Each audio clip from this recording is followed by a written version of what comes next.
नमस्कार, हमारा उत्तर प्रदेश लेकर मैं हूं आपके साथ संदीप निरंजन सरकार। गोरखपुर में अखिल भारतीय आयुर्विज्ञान संस्थान के प्रथम दीक्षांत समारोह में राष्ट्रपति द्रौपदी मुर्मू सम्मिलित हुई। इस अवसर पर राज्यपाल आनंदीबेन पटेल और मुख्यमंत्री योगी आदित्यनाथ की गरिमामयी उपस्थिति भी रही। महोदया, ये गोरखपुर भारत की सनातन परंपरा के आदिकाल से चले आ रहे एक महत्वपूर्ण आध्यात्मिक केंद्र के रूप में अति प्राचीन काल से विख्यात रहा है। महायोगी भगवान गोरक्षनाथ ने सैकड़ों वर्ष पूर्व अपनी आध्यात्मिक साधना से जिस धरा को आलोकित किया, वो आज पूर्वी उत्तर प्रदेश के एक प्रमुख केंद्र के रूप में गोरखपुर के रूप में हम उसे जानते हैं। आध्यात्मिक ऊर्जा इस क्षेत्र की इस रूप में देश और दुनिया के अंदर अपने प्रकाश को बिखेरती है, इसका अनुमान हम इसी से लगा सकते हैं कि देश के जितने भी महत्वपूर्ण बौद्ध तीर्थ स्थल हैं वह गोरखपुर के इर्द गिर्द स्थित है। भगवान बुद्ध की महापरिनिर्वाण स्थली कुशीनगर गोरखपुर से मात्र 50 किलोमीटर की दूरी पर स्थित है। संत कबीर की पावन निर्माण स्थली मगहर गोरखपुर से मात्र 30 किलोमीटर की दूरी पर स्थित है। भगवान बुद्ध की जन्मस्थली लुम्बिनी यहां से 90 किलोमीटर की दूरी पर स्थित है और जैन परंपरा के 24वें तीर्थंकर भगवान महावीर की पावन पावानगरी इसी गोरखपुर में मात्र 70 किलोमीटर की दूरी पर स्थित है। अगर हम इस देश के अंदर भारत की सनातन परंपरा के एक महत्वपूर्ण केंद्र अयोध्या श्री राम जन्मभूमि की बात करें तो मात्र 2 घंटे की दूरी पर यहां से अयोध्या और 2.5 घंटे की दूरी पर वाराणसी बाबा विश्वनाथ की पावन धरा इस गोरखपुर में स्थित है। ऐसी महत्वपूर्ण धरा पर जो न केवल भारत की सनातन परंपरा की बल्कि भारत की आध्यात्मिक परंपरा का प्रतिनिधित्व भी करता है, देश की आजादी की लड़ाई में भी जिस धरा की एक महत्वपूर्ण भूमिका रही है, लेकिन आजादी के पूर्व भी और आजादी के बाद यह क्षेत्र शैक्षिक रूप से, आर्थिक रूप से जिस विपन्नता का शिकार था, आज इस देश के यशस्वी प्रधानमंत्री आदरणीय श्री नरेंद्र मोदी जी के नेतृत्व में डबल इंजन सरकार ने उस आर्थिक विपन्नता से उसे मुक्त करते हुए आज शैक्षिक और आरोग्यता के एक महत्वपूर्ण केंद्र के रूप में पूर्वी उत्तर प्रदेश और देश को स्थापित करने का जो संकल्प लिया है, आज उसके एक वट वृक्ष के प्रथम कॉन्वोकेशन सेरेमनी कार्यक्रम आपके इस सानिध्य में यहां पर संपन्न होने जा रहा है। एम्स यह एक सपना था गोरखपुर के लिए 2014 के पहले।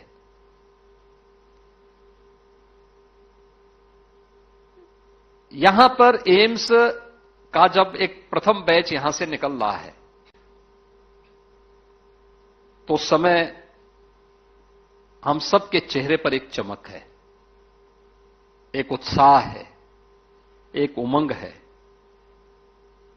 हम आज 30 जून की तिथि में यहां पर हैं, लेकिन आज से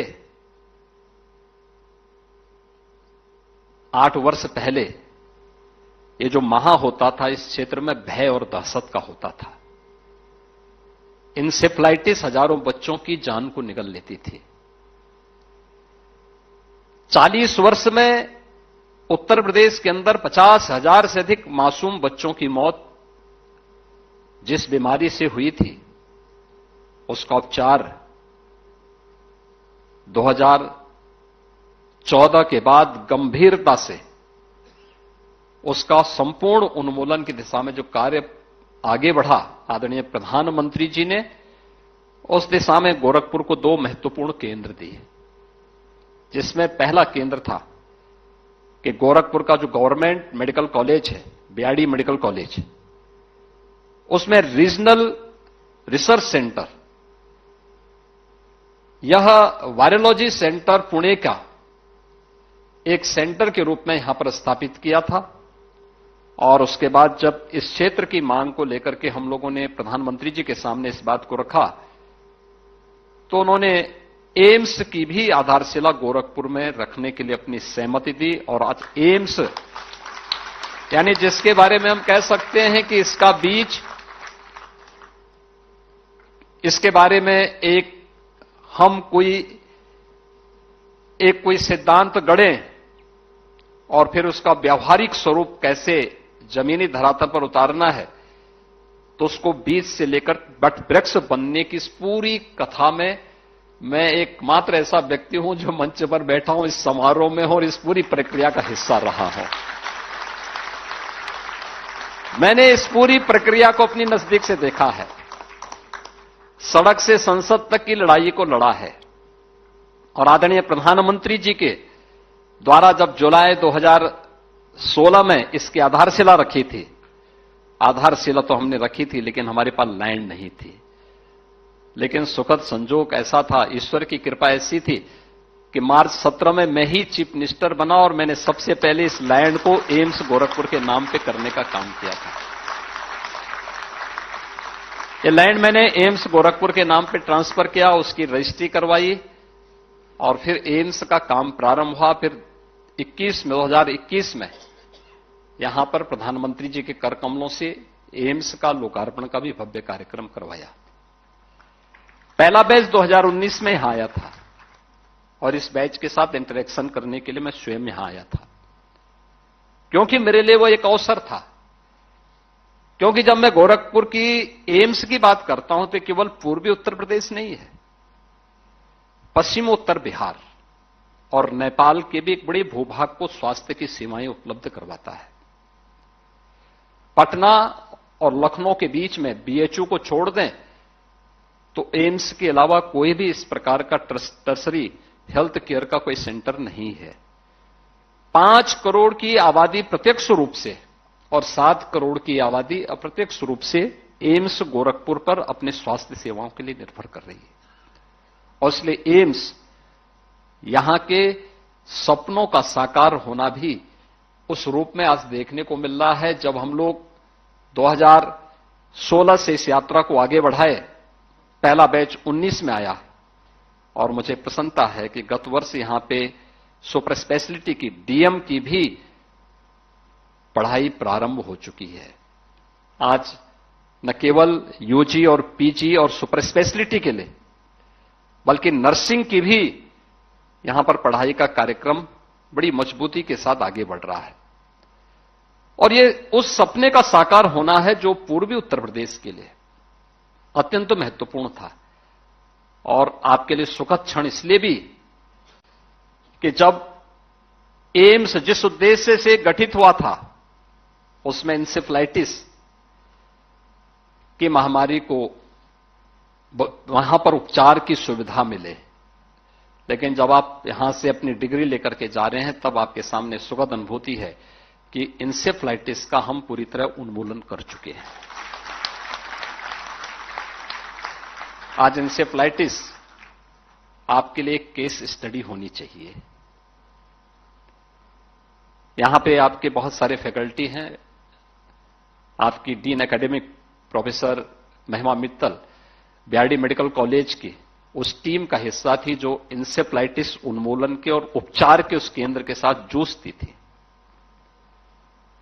और उनके पास एक अनुभव का लंबा एक एक्सपीरियंस उन लोगों के पास है जिन लोगों ने इस बीमारी से एक बेड में 4-4 पेशेंट होते थे। समाजवादी पार्टी प्रमुख अखिलेश यादव की कथावाचक धीरेन्द्र शास्त्री पर की गई टिप्पणी को लेकर संत समाज ने नाराजगी जाहिर की है। संत समाज ने सीधे तौर पर अखिलेश यादव को कहा कि सनातन की एकता से डरे सपा सुप्रीमो। अयोध्या के हनुमानगढ़ी मंदिर के महंत राजू दास ने कहा कि अखिलेश यादव फ्रस्ट्रेट हो चुके हैं, तो वहीं धर्म रक्षा संघ के राष्ट्रीय अध्यक्ष सौरभ गौड़ ने भी अखिलेश यादव को चेतावनी दी है। कभी कोई व्यास क्या जबरदस्ती कहने गया कि आप मेरी कथा कराइए और मुझे इतना पैसा दीजिए। भाई आजकल तो बिन मांगे कोई देता ही नहीं। और तुलसीदास जी ने कहा तो तुलसी बे नर मर चुके जो कछु मांगन जाए, और उनते पहले बे मरे जिनके मुख से निकले नाए। तो सबसे बड़ी बात यह है कि आप बताइए एक सरपंच की कितनी वेतन होती है, एक प्रधान की कितनी वेतन होती है, एक चेयरमैन की कितनी सैलरी होती, और हम तो ये कहते हैं सांसद विधायक की ये इतनी गाड़ियां चल रही, ये कहाँ से क्या आता है, और ये लोग क्यों अपने इसी लाइन में सब आना चाहते हैं। तो सबसे बड़ा विषय है कि बिना पैसे के तो कुछ काम नहीं चलता। हाँ, कुछ ऐसे भी व्यास हैं कि जिनका बहुत ज्यादा जैसे लोग कराते हैं, कुछ ज्यादा पैसे लेते हैं, तो भाई उन्हें यजमान करा रहे हैं और वो स्वेच्छा से दे रहे हैं। और सबसे बड़ी बात यह है, और फिर उनके बड़े बड़े काम भी हैं कि भंडारा चल रहा है, गाय की सेवा हो रही है, विद्यालय चल रहे हैं। और मैं एक बात बताऊं कि आप तो ये बोलिए कि भगवान कृष्ण ने गाय चराई, वो गोविंद की कथा कह रहे, तो आप कथावाचकों में भाई सबका सम्मान कीजिए। आप तो गाय काटने वालों के लिए बोल रहे हैं, आप विधर्मियों के लिए क्यों नहीं बोलते कि आपकी जो यदुवंश नाथम, जो भगवान कृष्ण ने, गोविंद ने गाय चराई, जो गोविंद की गाय की कथा करते हैं हम लोग, तो गाय की सेवा में देते हैं वो पैसा। आप तो उनके लिए अपोजिट बोलिए अगर बोलना है, कथा व्यासों के लिए बोल रहे, मतलब अपने होकर ही अपनापन नहीं दिखा रहे। यादव जी ने कहा कि जो भागवत करते हैं वो पैसा लेकर के भागवत करते हैं, तो ये तो भाई ब्राह्मणों का कर्म है, और ब्राह्मणों को जो दक्षिणा में देता है वो लेते हैं, ना तो किसी से मांगते हैं, न किसी से हाथ पसारते हैं, और ना ही किसी से जबरदस्ती करते हैं। ये तो श्रद्धा के साथ हमारा यजमान जो देता है उसको हम श्रद्धा से लेते हैं, क्योंकि ये हमारा रोजगार भी है, धंधा भी है, और हमारी सेवा भी है। तो इसमें उनको ये गलत सोचा है, क्योंकि उनमें बुद्धि नहीं है कि हमें क्या कहना है, क्या सुनना है, क्या बोलना है। और पहली बात तो ये है कि उनके पास आया कहाँ से इतना पैसा, कहाँ से आया पैसा? उन्होंने भी तो नेतागिरी करके औरों का पेटों को काट काट के पैसा इकट्ठा किया है। कोई उनकी जायदाद है या जमीन जायदाद है, या उन्होंने कोई मिल खाल खाने चले जो उस से पैसा उन्होंने इकट्ठा किया। अरे उन्होंने भी तो इसी हमारी पब्लिक के से को पेट काट काट के जो काम के लिए और समाज के लिए, हित के लिए जो पैसा दिया जाता था, वो उनके पेट में, उनके घर में और उनके इस्तेमाल में जाता था। तो ये बात है, उन्हें सोच समझ के बोलनी है कि बिना जो है दक्षिणा दिए हुए किसी भी मेंबर को कोई भी एक विधायक की सीट नहीं दी जा सकती। और भला मनाइए इन सनातनियों का पैसा लेकर के भी, चाहे कितना भी कुछ भी करते हुए, लेकिन अगर सनातन का व्यक्ति धन भी लेगा तो कम से कम राष्ट्र के कल्याण के लिए लगाएगा। लेकिन आप जैसे कुंठित मानसिकता के लोग जिस तरह से पार्टी को आज कैसे हजारों करोड़ की संपत्ति, आप अगर आपने धन नहीं लिया तो कैसे कैसे हजारों करोड़ की संपत्ति आपकी पार्टी के पास फंड में जमा हो गई है, इसकी जांच होनी चाहिए। मैं उत्तर प्रदेश सरकार और भारत सरकार से निवेदन करना चाहता हूं कि तत्काल प्रभाव से ईडी की छापेमारी कराई जाए इन पार्टियों के ऊपर कि इन्होंने कितने अवैध रूप से कितनी टिकटों को बेच करके। और अखिलेश यादव के डीएनए में ही सनातन का विरोध है। इनके पिताजी भी पूरी राजनीति सनातन के विरोध में करते रहे और वही काम अखिलेश यादव कर रहे हैं। जहां तक उस कथावाचक का मामला है तो इनको सहानुभूति उस कथावाचक से या उसके साथ हुई दुर्व्यवहार से नहीं है, इनको केवल जो इंटरेस्ट है वो उसकी जाति से है। इन्होंने सोचा कि एक जाति के बहाने अपनी पीडीए वाली राजनीति को आगे बढ़ाएंगे, तभी ये आजकल इस तरीके के बयान दे रहे हैं। इन्होंने धीरेन्द्र शास्त्री के लिए जिस प्रकार के शब्दों का प्रयोग किया, जो एक निंदनीय बयान दिया है, ये क्या जानते हैं धीरेन्द्र शास्त्री जी के बारे में? समाजवादी पार्टी के मुखिया पूर्व मुख्यमंत्री अखिलेश यादव जी शुद्ध रूप से फ्रस्ट्रेट हो गए हैं। जिस प्रकार से अभी तत्काल में इटावा को घटना को लेकर हिंदुओं को लड़ाने का उन्होंने कार्य किया है, घृणित कार्य। अपने तो यादव और पंडित को लड़ाकर, यादवों को उकसाकर और दंगा कराने का प्रयास उन्होंने किया और खुद एक पंडित जी के घर जाकर और भंडारा छक रहे थे। दूसरी बात, उन्होंने कहा बागेश्वर सरकार के ऊपर उन्होंने टिप्पणी किया कि सबसे ज्यादा अंडर टेबल और वो दक्षिणा लेते उनको कौन बुला सकता है। बागेश्वर सरकार टारगेट उन्होंने किया है उनको, इसलिए बागेश्वर सरकार को उन्होंने टारगेट किया क्योंकि बागेश्वर सरकार हिंदुत्व पे कार्य करते हैं, सनातन पे कार्य करते हैं। उन्होंने छुआछूत, ऊंच नीच, सारे भेदभाव को खत्म करके हिंदुओं को एक होने के लिए लगातार प्रयासरत है और प्रयास करते हैं। ये दिक्कत है अखिलेश यादव जी को।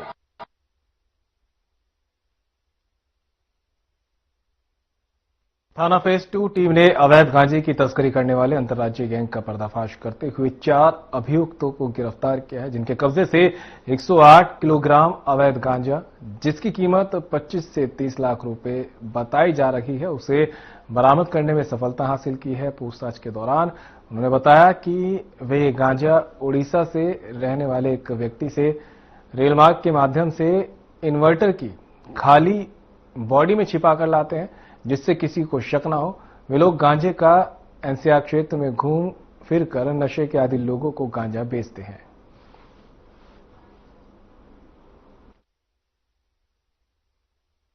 सीआरटी टीम और थाना फेज 2 की टीम की संयुक्त कार्रवाई में 4 गांजा तस्करों को गिरफ्तार किया गया था। इनके पास से लगभग 108 किलो हाई क्वालिटी गांजा बरामद हुआ है और इन लोगों का मॉडस ऑपरेंडी यह था कि ये लोग इन्वर्टर की बॉडी में छिपाकर गांजा लेके आते थे। ऐसे 18 इन्वर्टर की बॉडीज भी मिली और लगभग एक इन्वर्टर में ये लोग 6 किलो गांजा रखते थे और कुल मिलाकर 108 किलो के आसपास गांजा इन 18 इन्वर्टर की बॉडीज में बरामद हुआ। दूर से देखने पे लगता है कि ये इन्वर्टर ही आ रहा है, क्योंकि पूरी तरीके से कवर्ड होता है।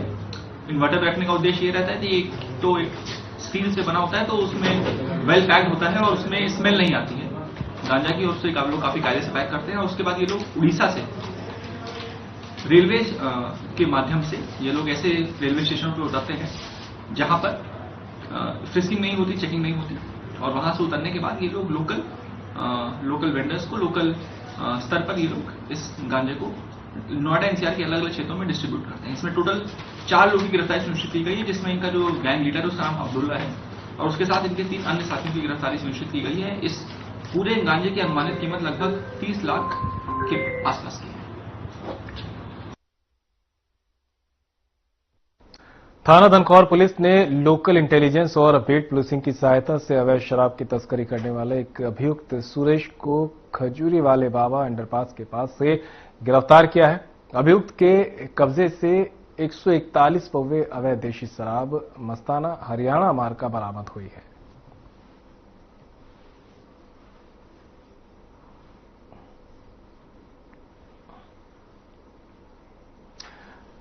तस्वीर आपको दिखा रहे हैं गौतम बुद्ध नगर की, जहां पर शराब तस्कर को पुलिस ने गिरफ्तार किया है और 141 अवैध पौवे भी इसके कब्जे से जब्त किए गए हैं। लगातार पुलिस की कार्रवाई जो है अवैध शराब और शराब तस्करों पर जारी है। इसी कड़ी में गौतम बुद्ध नगर पुलिस ने भी 141 अवैध पौवों के साथ में इस तस्कर को गिरफ्तार किया है। थाना धनकौर पुलिस को यह बड़ी सफलता मिली है। तस्वीरें आप देख सकते हैं, तस्वीरों में दिख रहा है शख्स वही तस्कर है जो इन अवैध पौवों को लेकर तस्करी के लिए निकला था, लेकिन पहले ही पुलिस ने इसको गिरफ्तार कर लिया।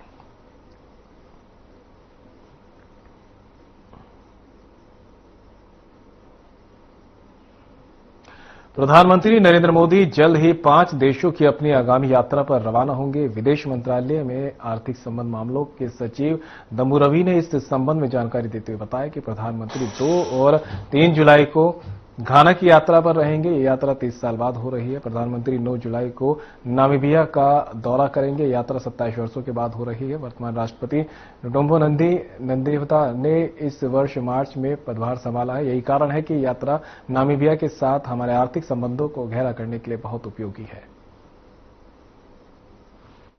Prime Minister will be visiting Ghana on 2nd and 3rd July. This visit is happening after 30 years. The program is quite hectic on the day of the 2nd. There will be a ceremonial welcome for Honorable Prime Minister. There will be delegation level talks during which the bilateral relations will be reviewed and also discuss various ways to strengthen and deepen bilateral relations. Honorable Prime Minister will have a one-on-one meeting with his counterpart.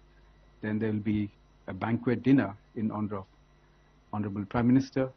The next day, Prime Minister will be addressing the Parliament, and he also will be interacting with the Indian community there, which is about 15,000 in number. Let me put this in the context. The President John Dramani Mahama has just assumed office in about January of this year after a landslide victory, which is why the visit assumes importance.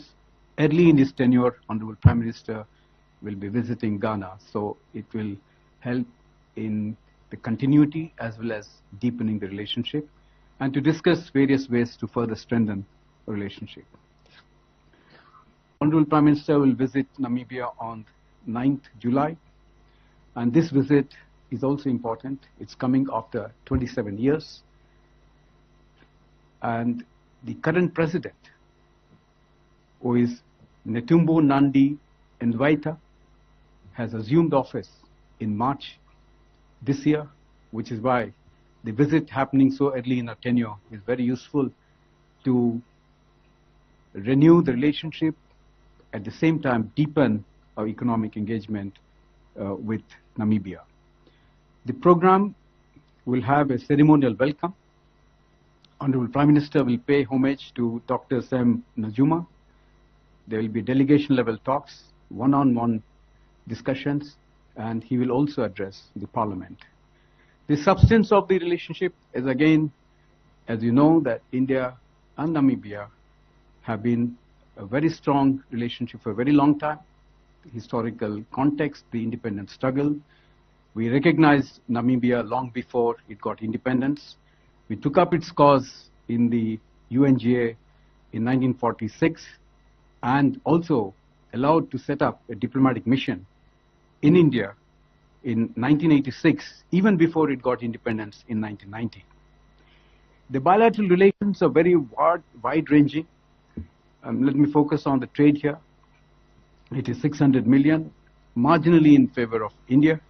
Our investments are about 800 million, mostly in mineral resources like zinc and diamond processing. Bareilly में भारतीय पशु चिकित्सा अनुसंधान संस्थान के 11वें दीक्षांत समारोह का आयोजन किया गया, जिसमें राष्ट्रपति द्रौपदी मुर्मू ने शिरकत की। साथ ही यूपी की राज्यपाल आनंदीबेन पटेल और यूपी के सीएम योगी आदित्यनाथ भी मौजूद रहे। Prevention is better than care की कहावत पशुओं के स्वास्थ्य के लिए भी पूरी तरह से लागू होती है। बीमारियों की रोकथाम में टीकाकरण की अहम भूमिका है। ये इस संस्थान के लिए गर्व का विषय है कि राष्ट्रीय पशु रोग नियंत्रण कार्यक्रम में अनेक टीके यहीं पर विकसित किए गए, जो मेरे पूर्व यहाँ के मुख्यमंत्री ने हम सबके सामने बातों को रखा। देवियों और स्वजनों, ईशावास्यम इदम सर्वम के जीवन मूल्यों पर आधारित हमारी संस्कृति सभी जीव जंतुओं में ईश्वर की उपस्थिति को देखती है। पशुओं से हमारे देवताओं और ऋषि मुनियों का संवाद होता है। ये मान्यता भी उसी सोच पर आधारित है। भगवान के कई अवतार भी इसी विशिष्ट श्रेणी में है। मंत्री माननीय श्री शिवराज सिंह चौहान जी, इसी माटी के सपूत और झारखंड के माननीय राज्यपाल श्री संतोष कुमार गंगवार जी, कृषि और कृषि कल्याण राज्य मंत्री भारत सरकार श्री भागीरथी चौधरी जी, सचिव DARE और DG ICAR doctor Mangilal Jat ji, director cum vice chancellor ICR एवं IVRI डॉक्टर त्रिवेणी दत्त जी, आज के इस कार्यक्रम में उपस्थित उत्तर प्रदेश सरकार में मंत्रिमंडल के मेरे सहयोगीगण, माननीय जनप्रतिनिधिगण, IVRI के यहां के सभी फैकल्टी मेंबर्स, साइंटिस्ट, सभी अभिभावकगण और मेरे सभी युवा साथियों, उपाधि धारण करने वाले, प्राप्त करने वाले सभी। बुलेटिन में मेरे साथ इतना ही, पर वक्त हो चला है डॉक्टर राकेश गुप्ता के साथ हमारे खास कार्यक्रम प्लस माइनस का। नमस्कार दोस्तों, आपने सुना